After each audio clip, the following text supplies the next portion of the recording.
સુરત શહેરના અલથાણ વિસ્તારમાં સગીરા સાથે છેડતીના મામલે ગઈકાલે રાત્રેથી જ તંગ વાતાવરણ ઊભું થયું છે। લોકોના આક્રોશનો પારો એટલો ચડી ગયો કે પોલીસને પણ પરસેવો પાડી દીધો હતો।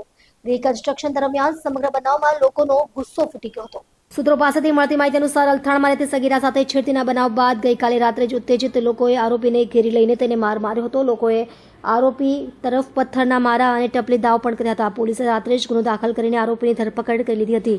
આજે સવારે જ્યારે પોલીસે ઘટનાનું રિકન્સ્ટ્રક્શન કર્યું ત્યારે પહેલાથી જ વિસ્તારમાં મોટી સંખ્યામાં લોકો એકઠા થઈ ગયા હતા। પોલીસે સાવચેતીના ભાગરૂપે પૂરતો બંદોબસ્ત ગોઠવ્યો હતો, છતાં પણ લોકોના ગુસ્સાનો પારો વધતો ગયો।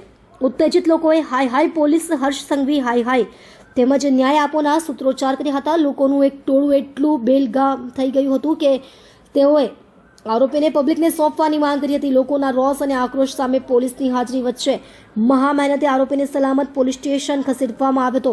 પોલીસ અધિકારીઓએ લોકોને શાંત પાડવાના પ્રયાસો કર્યા, પણ હાલ વાતાવરણ તણાવપૂર્ણ છે। વધુ કાયદો અને વ્યવસ્થા જાળવવા માટે વધારાના પોલીસ બળ તૈનાત કરવામાં આવ્યું છે। આ બનાવ સમગ્ર સુરતમાં ચર્ચાનો વિષય બન્યો છે।